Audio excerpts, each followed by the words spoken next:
가장 많이 우리나라 퇴직연금 투자자들이 투자를 하고 있는 펀드의 유형이 TDF라는 TDF 2025 투자하시는 분들은 이거를 뭐 팔아야 되는지 시황 상황에 따라서 글로벌 자산 배분되는 펀드로 이제는 유지가 네. 된다라고 딱 보시면 네. 미국만 눈에 띄지 않으세요? 그런 것 같아요. 예. 연금 투자에 있어서 단기 수익률만 보면서 ETF 매매 너무 잦은 매매를 하는 건 장기로 키워야 되는 이 연금의 성장에 유리하지만은 않다라는 우리나라 퇴직연금 투자 트렌드 2부입니다. 지난 1부에서는 퇴직연금 계좌에서 실적 배당형 상품, 즉 이제 펀드나 ETF 직접 이제 투자를 하는 분들이 많이 늘었다, 이런 통계를 알아보았는데요. 네, 실제 퇴직연금 계좌에서 어떤 상품에 많이 투자가 되고 있는지도 이번 백서에 담겼습니다. 네. 그래서 오늘은 그 상품들 보면서 퇴직연금 적립기와 인출기에 어떤 상품들을 투자해야 하나 이런 고민들 한번 해보려고 하는데요. 네.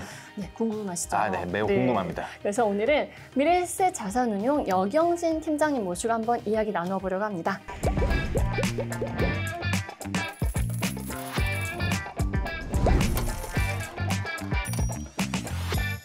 저희가 임의로 닉네임을 정했는데 네. 제가 임의로 정했는데 네.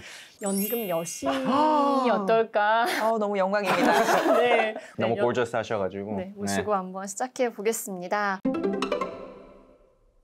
이번 연금 백서에 보면 실적 배당형 상품 중에서 어떤 펀드와 ETF에 투자가 많이 되어 있는지 이 자료가 순위가 나와 있습니다. 네. 이렇게 공모 펀드 그리고 ETF 이런 순위로 나와 있는데 먼저 그 공모 펀드 순위부터 한번 장수리님께서 말씀해 주시면 도움이 될 것 같습니다. 네, 2024년 말 퇴직연금 적립금 기준으로 가장 많이 투자된 공모 펀드 이제 7위까지 순위가 발표가 되었는데요. 첫 번째 1위는 땡땡땡땡 글로벌 테크놀로지 펀드입니다. 두 번째 2위는 땡땡땡땡 전략배분 TDF 2045입니다. 3위는 땡땡땡땡 전략배분 TDF 2025이고요. 4위는 땡땡땡땡 퇴직연금 배당 40 펀드입니다. 5위는 땡땡땡땡 전략배분 TDF 2030이고요. 6위는 땡땡땡땡 미국 그로스 펀드입니다. 7위는 땡땡땡땡 하이플러스 채권 펀드입니다. 네, 이렇게 백서 기준으로 적립금 기준 탑 7을 지금 말씀을 해주셨는데 이게 한눈에 딱 들어오지 않는 분들도 좀 계실 거예요. 여 팀장님, 요 좀 분석을 해주시면 좋을 것 같은데 어떤 점에 주목을 하면 좋을까요? 오늘 보시는 이 7개 펀드 리스트 보시면 뭐 유사한 이름들도 있지만 가장 많이 우리나라 퇴직연금 투자자들이 투자를 하고 있는 펀드의 유형이 TDF라는 점을 조금 주목을 해보시면 좋을 것 같아요. 네네. 많긴 많네요. 네. 우리나라 지금 퇴직연금 규모가 일부에서 살펴보셨죠? 몇 조 원? 430조 원. 네, 430조 원 중에 무려 75조 원이 이 실적 배당형으로 운용이 되고 있는데 TDF라는 유형으로 아무래도 많은 투자자분들이 관심을 갖고 계신 것 같습니다. TDF는 타겟 데이트 펀드의 약자죠. 타겟 데이트는 이 목표 시점이라고 해서 내가 목표로 하는 시점까지 처음에는 성장 주식 등 적극적인 투자 자산 비중을 높게 투자를 하고요. 시간이 갈수록 목표 시점에 다가올수록 단기 채권 등 안정형 투자 자산의 비중을 자동적으로 늘려주는 역할을 하는 게 TDF입니다.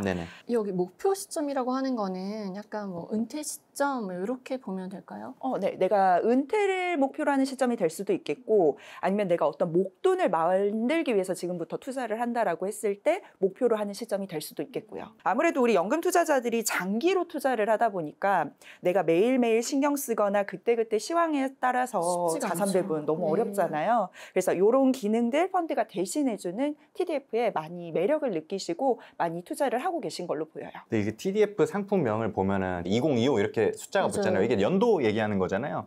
보니까 3위가 이 TDF 2025인데 올해가 2025년 벌써 상반기 지나갔단 말이죠. 그러면 이 TDF 2025 투자하시는 분들은 이거를 뭐 팔아야 되는지 어떻게 하는 게 좋을까요? 올해 말이 되면 사실 목표 시점이 끝나는 펀드인 거죠. 그런데 목표 시점이 끝났다고 해서 펀드가 없어지는 건 아니에요. 펀드는 계속 유지가 됩니다. 다만 이 목표 시점까지 앞서 말씀드린 것처럼 적극적인 투자 자산이나 안정적인 투자 자산의 비중이 조절이 되지는 않고 시황 상황에 따라서 글로벌 자산 배분되는 펀드로 이제는 유지가 된다라고 보시면 되겠어요. 그래서 글로벌 자산 배분되는 펀드로 내가 계속적으로 투자를 할 거다라고 하면 TDF 2025 유지하셔도 무방하고요. 다만 목표 시점 지나면 주식의 편입 비중이 약 40% 이내로 줄어들거든요. 이 주식의 편입이 좀 너무 낮다 그런 분들 하시면 있으실 것 같아요. 좀 적극적인 투자 원한다 하시면 TDF 숫자 큰 걸로 바꾸셔도 됩니다. TDF 2030, 2045 같은 걸로 바꾸셔도 되고 아무래도 내가 목표 시점 2025년을 은퇴 시점으로 두고 이제는 만 55세 이후가 되어서 요걸 연금으로 뺏었어야 된다 하시면 인출형 상품들도 있어요. 그런 인출형 상품으로 펀드를 변경해 보시는 것도 좋은 방법이죠. 이 인출형 상품이라는 게 구체적으로 어떤 거 말씀하시는 걸까요? 인출형 상품은 현금 흐름에 조금 집중하는 펀드 생각해 주시면 좋을 것 같아요. 생활비 같이 이런 개념이신 거죠. 네네. 현금 흐름, 소위 이 펀드로 투자해 놓은 어떤 투자 자산들에서 주식의 배당이라든지 채권의 이자 수익과 같은 것들에 집중하는 펀드라고 생각을 해주시면 됩니다. 대표적으로 인출형 상품은 두 가지 종류로 구분을 해볼 수 있겠는데 첫 번째는 매월 발생한, 이 펀드에서 발생한 수익금을 그냥 분배금 형태로 나눠주는 펀드, 월 분배형으로 우리가 이름 지어볼 수 있겠고 두 번째로는 매월 고정된 어떤 비중을 내 현금 흐름으로 떨궈주는, 내 현금 흐름으로 분배를 해주는 월 배당형 상품으로 구분을 해볼 수가 있겠어요. 내가 발생한 수익금만 현금으로 활용을 할 건지 아니면 그 외에 매월 고정된 비중을 빼서 현금으로 활용을 할 건지 구분을 해보실 수가 있겠고요. 요 분배형 상품 중에는 연금 전용으로 인출할 수 있도록 만들어낸 상품도 있습니다. 그런 상품들 활용해 보셔도 좋겠죠. 저희 한동안 그 월배당 ETF가 엄청난 인기를 좀 끌었잖아요. 근데 저희가 지금 공모펀드 이야기 중인데 펀드도 이런 식으로 현금 흐름을 찾았을 수 있는 어떤 상품이 본격적으로 나오고 있다, 나왔다라고 정리를 한번 해보면 될 것 같은데 좋은 것 같아요. 왜냐하면 연금 개시한 후에도 뭔가 투자는 계속하면서 노후 생활비를 좀 또박또박 받아 쓸 수 있는 이런 구조인 건 좋은 것 같은데 제가 걱정되는 건 은퇴 이후에 안정적으로 이제 생활비를 찾아 써야 되는데 이렇게 투자가 병행되면 좀 불안해질 수 있잖아요. 손실의 위험이 있으니까. 그렇죠. 이런 부분에 대해서는 어떻게 해결을 하면 좋을지. 아무래도 이 펀드 상품은 실적 배당형이니까 손실이 날 수 있죠, 당연히. 그런데 이 연금 전용으로 인출된 상품들 특징을 보시면 정말 많은 가정들, 시뮬레이션 돌려봐서 설계 자체를 아주 공격적인 높은 수익률을 내겠다로 만들어진 펀드가 아니고 꾸준히 일정 비중의 현금 흐름을 만들어낼 수 있는 어떤 자산의 구성들, 소위 최적의 자산 배분으로서 지금 펀드를 운용을 하고 있어서 상대적으로 아주 낮은 변동성으로 투자를 할 수 있는 펀드들이 있어요. 그런 펀드들 사실 연금으로 받는다고 하면 1, 2년 받고 안 받으실 거 아니잖아요. 앞으로 장기간 연금으로 수령하는 이 기간 동안 내가 연금으로 빼쓰고 남아있는 이 연금 자산도 충분히 투자를 해볼 수 있는 긴 시간이 있단 말이죠. 그 시간 동안 그냥 현금으로 놔두고 빼서 쓰실 게 아니라 이렇게 잘 안정적으로 뭔가 투자를 할 수 있는 수단을 좀 고려해 보셨으면 해서 인출형 상품도 같이 말씀드렸고요. 시장 상황이 어떨지 어떤 흐름일지를 뭐 수만 개 시나리오를 돌려보고 뭐 변동성 대비 최적의 성과를 좀 찾을 수 있는 것들을 좀 고민한 상품들이다라는 말씀이신 거죠. 네, 그러면은 저희가 그 가장 많은 유형으로 TDF 얘기하면서 이제 인출형 상품으로도 넘어왔는데 TDF 다음으로 많은 유형도 좀 궁금하거든요. 어떤 것일까요? 보시면 아무래도 해외 주식형 투자가 좀 눈에 띄죠. 글로벌 빅테크에 투자되는 펀드가 지금 우리 순위에서 1위에도 보이고 그리고 중간에도 하나 보이고 있는데요. 2024년 작년 생각해 보시면 M7을 비롯한 미국의 대형 성장주들이 시장을 이끌어 나가는 모습이었잖아요. 아무래도 퇴직연금 투자하시는 분들도 그 흐름에 맞게 펀드들을 많이 선택하셨던 것 같아요. 그러면 그 다음으로는 또 어떤 것들을 저희가 볼 수 있을까요? 또 제 눈에 띄었던 것 중에 하나가 펀드 이름에 40 숫자 붙은 펀드가 눈에 띕니다. 과거에는 우리가 퇴직연금에서 주식의 편입 비중을 40%밖에 투자를 못했었잖아요. 지금은 이게 70%로 늘어나 있는 상황이지만 과거에 이 주식의 편입 비중을 우리가 퇴직연금에서 40%만 가져갈 수 있을 때 유행했던 펀드가 펀드 이름에 40 붙어 있는 애들. 소위 주식의 편입 비중 얘기하는 거거든요. 지금 우리가 리스트에서 봤던 요 40 붙은 펀드도 과거에 주식의 편입 비중 국내 주식에 40% 투자하고 나머지는 국내 채권에 60% 투자했던 펀드가 하나 또 눈에 띄더라고요. 지금까지 그러면 퇴직연금 투자자들이 가장 많이 투자했던 공모펀드 리스트를 살펴봤는데 이 퇴직연금에서 펀드를 선택할 때 어떤 뭐 조언해 주실 게 있다면 어떤 게 있을까요? 아무래도 펀드 선택하시는 분들은 투자에 대해서 조금 어려움도 느끼실 수가 있고 개별 펀드 이렇게 일일이 골라내는 것 자체도 조금 어려우실 맞습니다. 것 같아요. 네. 너무 연금 펀드들 많잖아요. 네네. 그런 분들 직접 내가 정보 수집하기도 조금 어렵다 하시는 분들에게 가장 그래도 유용하게 단순한 선택지가 될 수 있는 게 저는 TDF라고 보여요. 네.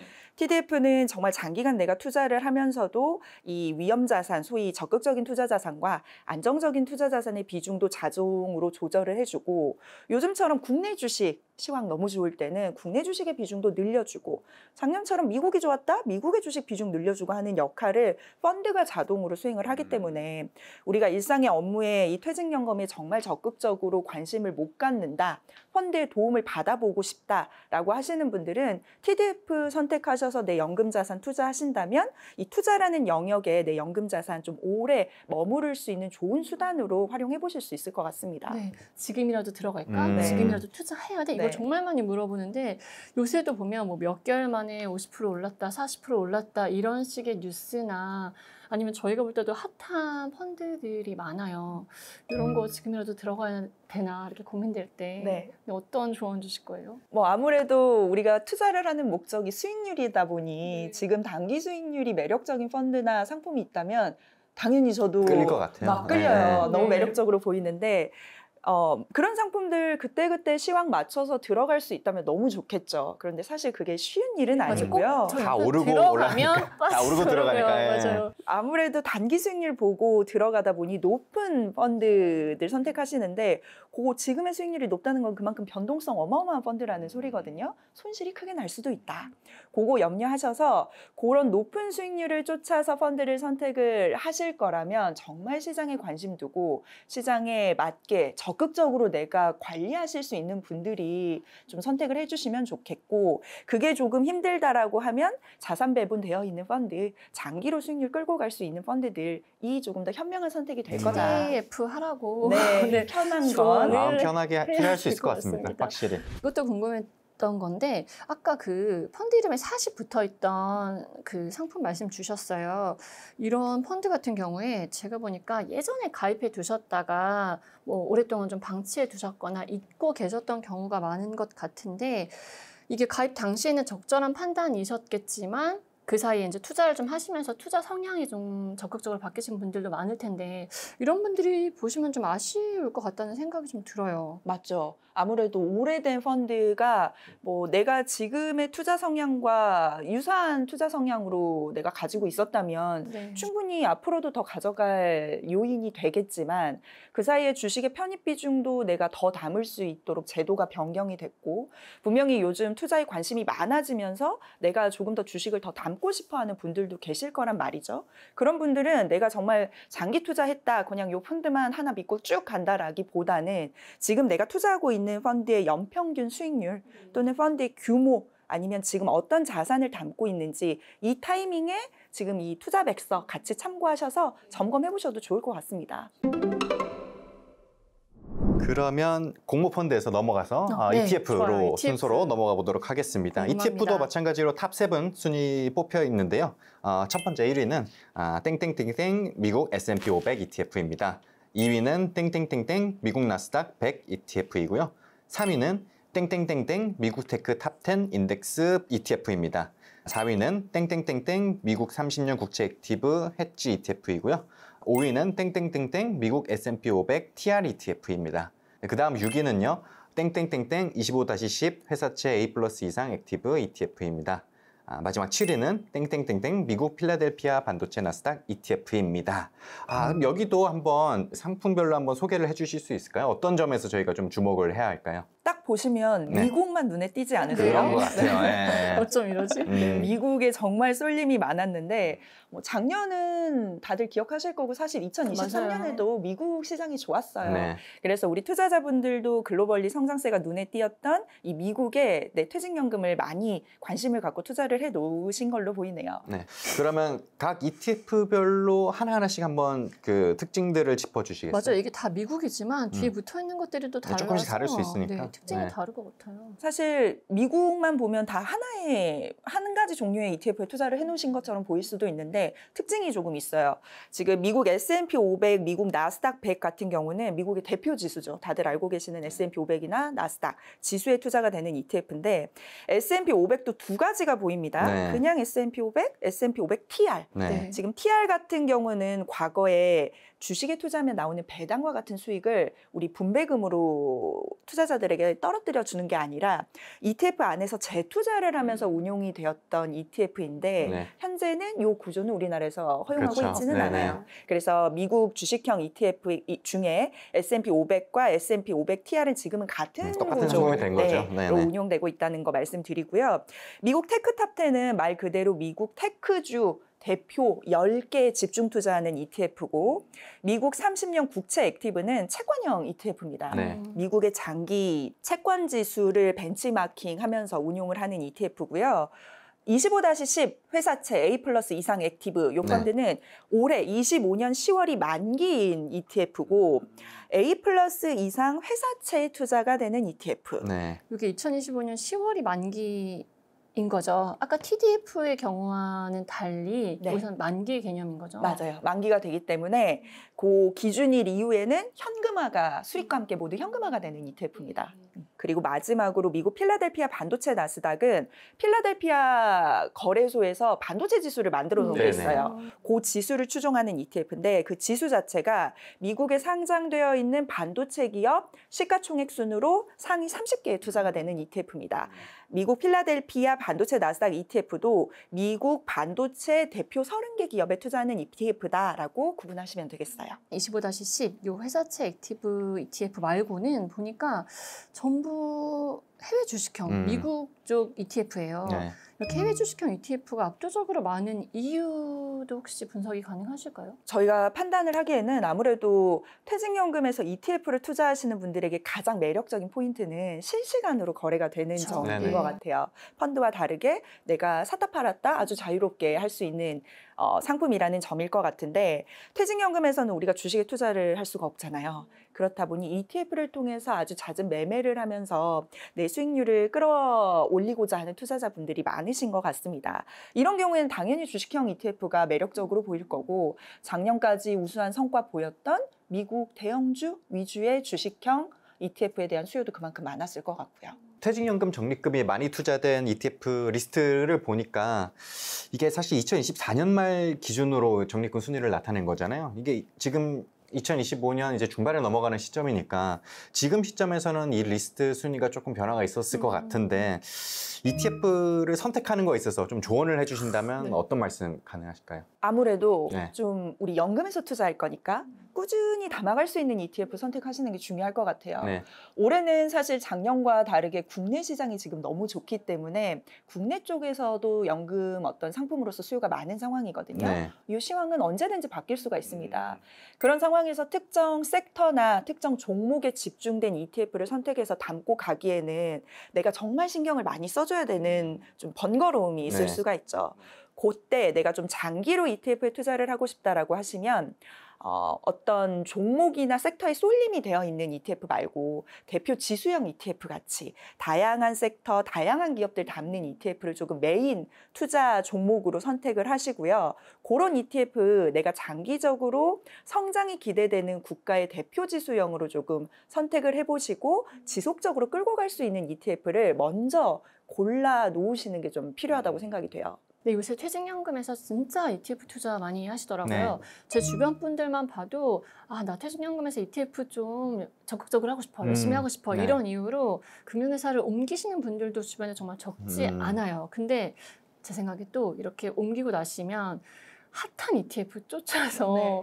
하고 싶은 유혹이 너무 클 것 같은데 어떻게 하면 좋을까요? 정말 요새 핫한 ETF는 네, 단기 많아요. 수익률에 정말 눈 돌아갈 때가 있어요. 내가 왜 이걸 놓쳤나 아쉬우실 때가 있겠지만 물론 내가 정말 적극적으로 정보 얻을 수 있고 리밸런싱 할 수 있고 시황 상황 맞춰서 매매할 수 있다라고 하시면 그런 ETF 내 퇴직연금 수익률 늘릴 수는 있겠죠. 그런데 아쉬운 점은 아까 말씀드린 것처럼 수익이 많이 나면 손실이 크게 날 수도 있고 연금 투자에 있어서 단기 수익률만 보면서 ETF 매매 너무 잦은 매매를 하는 건 결코 내가 장기로 키워야 되는 이 연금의 성장에 유리하지만은 않다라는 얘기 드리고 싶습니다. 제 주변에서도 확실히 실적 배당형을 통해서 이제 수익률을 좀 높여봐야겠다. 예전 같았으면 정말 이렇게 뭐 세액공제 받으려고 그 계좌에 돈 넣어놓고 아예 잊어버리시는 분들이 많았는데 이제는 정말 좀 적극적으로 운용을 많이 투자에 관심 하시더라고요. 생기시는 분들이 많더라고요. 맞아요. 네. 하지만 수익률이 아쉬우면서도 좀 겁난다. 마이너스만 아니면 되는 거 아니냐. 이렇게 좀 투자를 겁내하시는 분들도 계시거든요.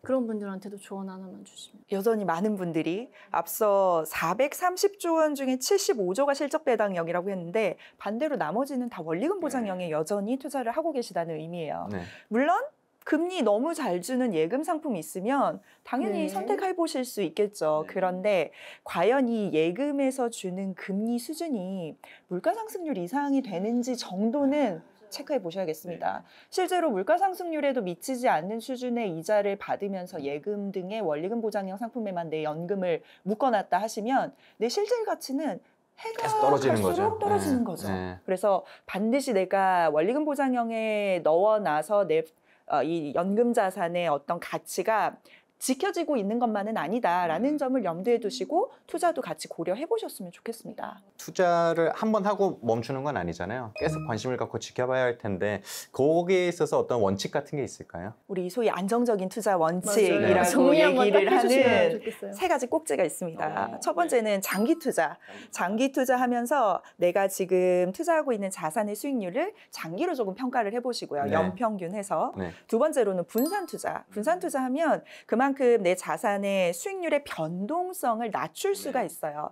낮은 변동성은 꾸준히 내 자산을 쌓아가는데 분명히 유리한 수단입니다. 그리고 세 번째로는 리밸런싱. 정말 묶어두고 소위 우리 장독대에 김치 넣어놓듯이 이렇게 안 보는 게 아니라 꾸준히 내 자산에 대해서 조금 관심 갖고 리밸런싱 해주는 시황도 조금 반영해보고 네. 펀드가 오래됐다고 하면 교체도 해보고 하는 정도의 노력은 필요할 것 같고요. 다만 이거 너무 어렵다, 번거롭다라고 하시면 앞서 계속 강조드렸던 TDF와 같은 상품들이 이 기능 다 대신 해주는 펀드예요. 이런 펀드들도 충분히 활용해 보시면 아주 현명한 투자 포트폴리오를 구축해 보실 수 있을 것 같습니다.